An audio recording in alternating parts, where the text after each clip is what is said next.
Tras del decreto, estudiando el tema de qué es lo que debe cambiar el ministro de Justicia, Néstor Osuna. Señor ministro, bienvenido a Blue Radio. Buenos días, ministro. Muy buenos días a toda la audiencia. Ministro, este decreto, en esta etapa, ¿qué es lo que pretende el gobierno con ello? ¿Qué es lo que quieren cambiar? Mire, queremos fijarle reglas a todas estas personas que quisieran transitar esas economías lícitas dentro de cultivos de coca y de amapola. Por supuesto que principalmente el asunto fáctico es con coca, porque ya sabemos que de la coca se pueden hacer plásticos, cosméticos, fertilizantes, alimentos, medicamentos, en fin, y experimentos científicos nos podrán dar más uso. Sin embargo, aunque existía desde hace 50 años autorización legal para hacerlo, nunca se había regulado porque todo había caído bajo el manto de la prohibición. Entonces este proyecto de decreto, que como usted dice ya está publicado para comentarios, pues permite hacer primero la distinción. La coca que se destina a hacer cocaína, por supuesto que esa actividad sigue severamente penalizada y prohibida por la ley y perseguida por las autoridades, pero aquellas personas que consideren que pueden dedicar esos cultivos a esos usos que les menciono, medicinales, industriales, científicos, pueden solicitar una licencia al Ministerio de Justicia, a las autoridades, al Consejo Nacional de Estupefacientes específicamente, y obtener la licencia para ello. Eso es una forma razonable, sensata, de permitirle otra salida más a estos campesinos que cultivan hoja de coca. Sí, señor. Ministro, le iba a decir, claro, usted dice a los campesinos que cultivan hoja de coca. Los campesinos que cultivan hoja de coca en Colombia suelen estar al servicio o trabajar con mafias del narcotráfico. Claro. ¿Esto que usted está diciendo en la práctica puede ser legalizar cultivos de narcotráfico? No, venga, le explico por qué no. Porque primero, la licencia solo la puede solicitar y solo la podemos otorgar a una entidad pública, es decir, esos campesinos y eventualmente empresarios también, por supuesto, tienen que acudir a una entidad pública, puede ser un municipio, una empresa estatal, y esa empresa estatal es la que solicita la licencia. La licencia es restrictiva, no llega a ser una actividad económica libre en el sentido de no tener regulación, sino que tienen que decirnos cuántas semillas, cuántas matas, en qué lugares, durante qué tiempo, qué personas y con qué finalidad. Y el Consejo Nacional de Estupefacientes, donde está la Fiscalía, la Procuraduría, la Policía y 6 ministerios, es quien concede la licencia a una entidad pública. Que sea una entidad pública tiene una ventaja y es que hay más controles, porque la entidad pública tiene control fiscal, control disciplinario, control político, control de legalidad de sus actos. Entonces, incluso alguien podría decir, uy, es una regulación muy restrictiva, pero creo que es el comienzo. Y también la temporalidad. Se despide la licencia por un tiempo, después se puede prorrogar, ¿no? Entonces, hemos tomado todas las salvaguardas precisamente para que no ocurra eso, porque sabemos que es un riesgo que podría ocurrir y lo que queremos es precisamente transitar de esa coca para hacer cocaína, de la coca para hacer todos esos productos que le estoy mencionando, alimentos también podría ser. Sí, a ver, ministro, a ver si le entiendo. Yo tengo unos cultivos de hoja de coca.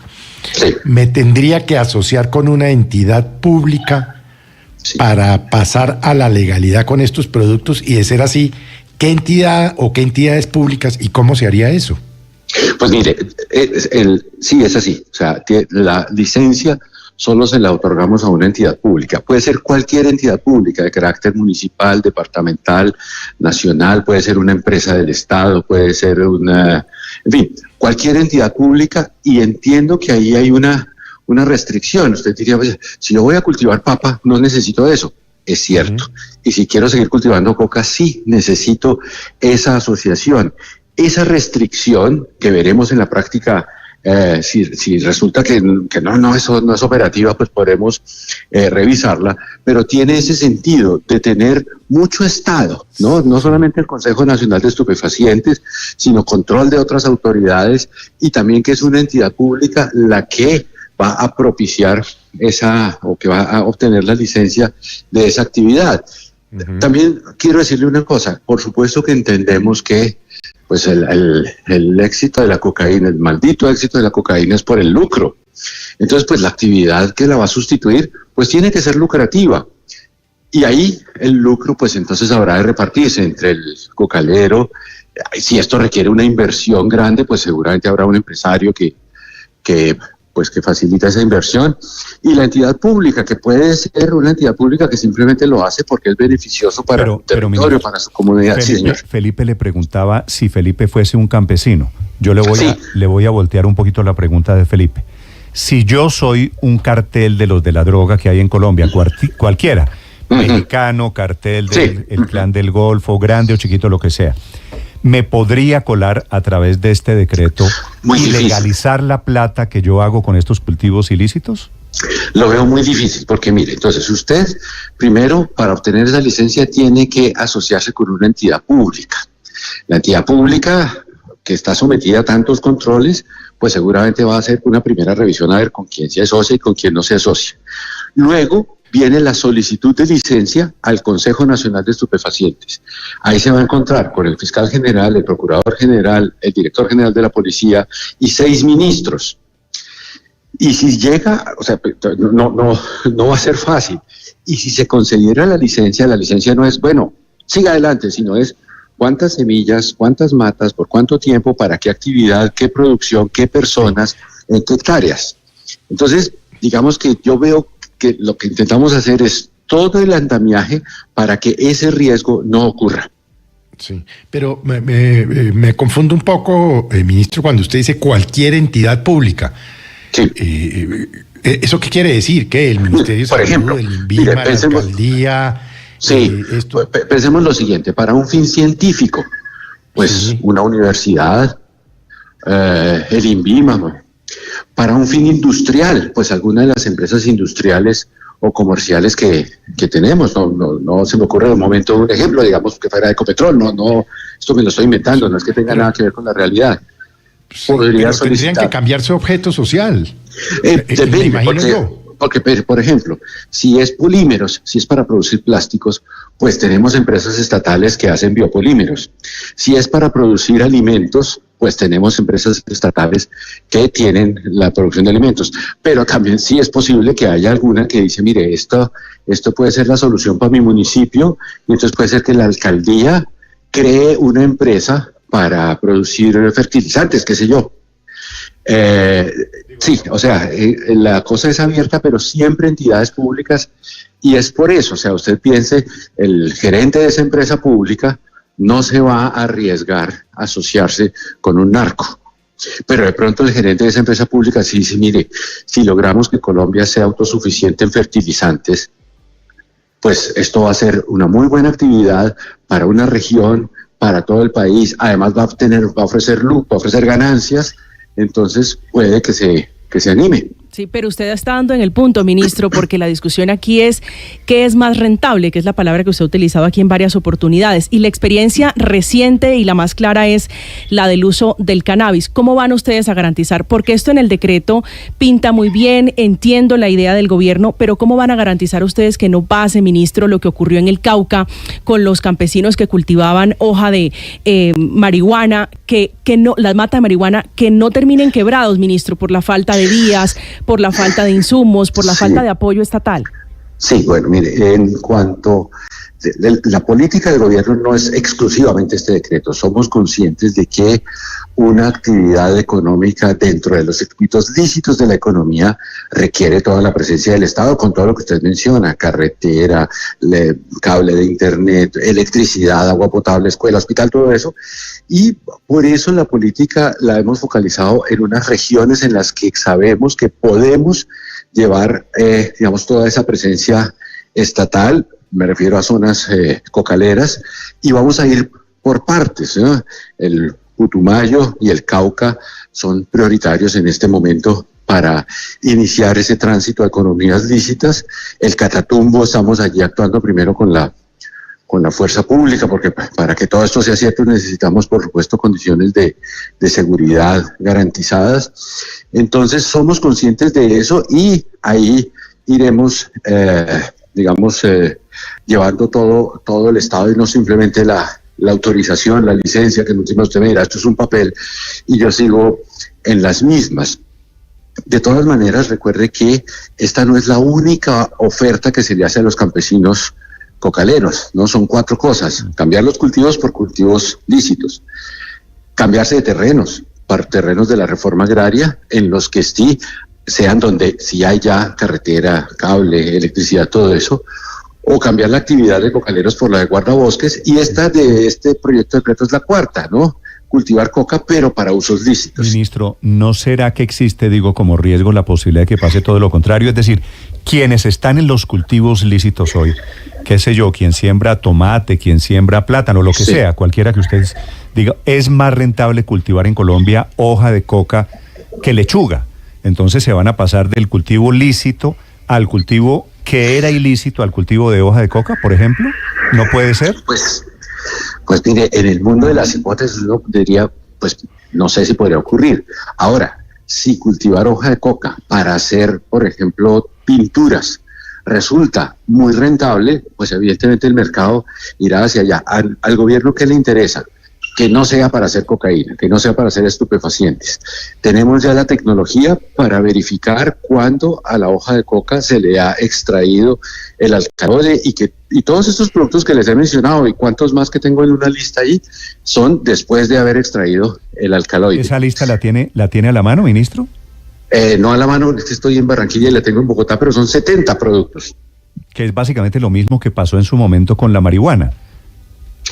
Todavía más cosas, porque con este se pueden hacer más alimentos, se pueden hacer más pinturas, cosas textiles, pero digamos que sí, tiene un enorme potencial más allá de ese efecto psicoactivo que es el que está prohibido. Convertida la hoja de coca en un insumo industrial y comercial, ¿tenemos el aparato productivo para hacer esa transformación?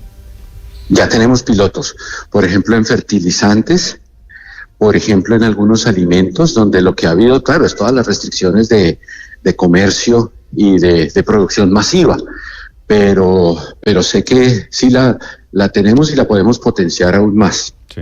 Es el ministro de Justicia hablando sobre la idea de hacer, como hubo con la marihuana en su momento, de hacer legales los cultivos estos de hoja de coca y de amapola. Ministro, le hago una pregunta final. Ya claro que sí. Aprovechando que lo tengo en la línea, el fallo de la Corte Constitucional anoche de la paz total, ¿usted cómo lo interpreta? ¿Es un triunfo del gobierno porque le aprobaron el corazón de la ley del año pasado, de la paz total, o es una derrota para el gobierno porque son muchos los peros y las condiciones? No, mire, realmente el gobierno la recibe con beneplácito, pero aún si los peros hubieran sido mayores, repetiría lo que ya se me ha vuelto aquí como una frase de todos los días: acatamos, obedecemos, cumplimos lo que la Corte dice, o sea, frente a la Constitución todos agachamos la cabeza. Ahora bien, por lo que alcancé a leer del comunicado de prensa y de la parte resolutiva de la sentencia, pues prácticamente sí se declara acorde a la Constitución todo el corazón de la ley de paz total. Esos ajustes y esos peros, por supuesto que los obedeceremos. Aquellas recomendaciones de llevar de nuevo al Congreso algunos asuntos, las llevaremos. Es más, en los días recientes, que se me pregunta mucho porque cuándo vamos a presentar el proyecto de ley de sujeción de las estructuras criminales, a todo el mundo le decía, estoy esperando la sentencia de la Corte Constitucional para presentar un proyecto de ley absolutamente ajustado a lo que la Corte Constitucional disponga.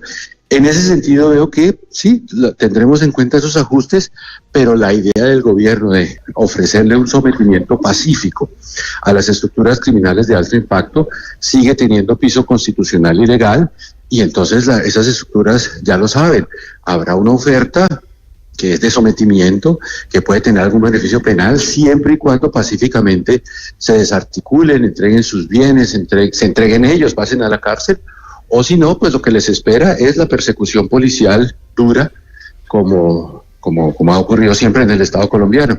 Sí. Ministro, le entiendo entonces que una vez proferido el fallo de la Corte, el gobierno presentará, no sé si en febrero o un poquito más adelante, al Congreso el proyecto de ley para el sometimiento de estos grupos. Yo espero que en febrero, sí, en cuanto se reanuden las sesiones. Yo creo que ya no tendría sentido presentarlo Claro, ahorita con 2 semanas. La Corte dice que ese sometimiento tiene que hacerse vía ley Vía legal. y no Sí. discrecional del presidente de la República, ¿no? Y en eso todos estamos de acuerdo, y yo el primero en estar de acuerdo. Eso tiene que ser deliberado y ministro, decidido por el no Congreso. está de acuerdo el gobierno porque en la ley del año pasado dice que la facultad del sometimiento es discrecional del presidente. O decía, No. porque lo tumbó la Corte anoche. No, digamos, el asunto es, siempre consideramos, incluso recuerde que el año pasado presentamos un proyecto de ley que se nos quedó ahí en primer debate de sometimiento o sujeción, porque siempre consideramos que esta ley lo que hacía era abrir la puerta de permitir una ley de sometimiento de estructuras criminales, porque la ley anterior, o sea, la ley de orden público, como se le llamaba antes, permitía esos diálogos solo con estructuras rebeldes de carácter político. Pero siempre fuimos conscientes de que las reglas del sometimiento tendrán que ser por ley. Lo que se reservaba al Ejecutivo eran unas determinaciones, por ejemplo, sobre consecuencias de los voceros de paz, sobre la determinación de las fases previas del sometimiento y pues, seguramente algunas más que ya con la lectura más detallada este fin de semana de la sentencia podré tener claras para el lunes. Pero nosotros sabíamos que el grueso del sometimiento es por ley, y si la Corte nos restringió en algo, por supuesto que acataremos esa decisión de la Corte, pero yo veo es que efectivamente la Corte avala la constitucionalidad de, como usted decía, del corazón de esa ley, y así seguiremos adelante. Sí, y solamente genera algunos puntos de corrección en torno a estructuras que no tienen un origen político, lo estamos mencionando, pero también en torno a la suspensión de órdenes de captura de esas personas, por ejemplo. Sí. Dice, tiene que haber una clara y definida precisión de que esas personas realmente necesiten ser excarceladas para poder efectuar la solicitud ante un juez. Es decir, que la libertad de una persona efectivamente va a ser útil para desmantelar, por ejemplo, una estructura criminal. Pero eso hay que definirlo en ley, sí. Exactamente, eso le iba a preguntar. Eso iría en la ley de sometimiento. Exactamente, ese punto de la Corte, por supuesto, lo obedecemos, lo acogemos y lo incorporaremos en el proyecto de ley. Sí, ministro, sobre la liberación de quienes llaman en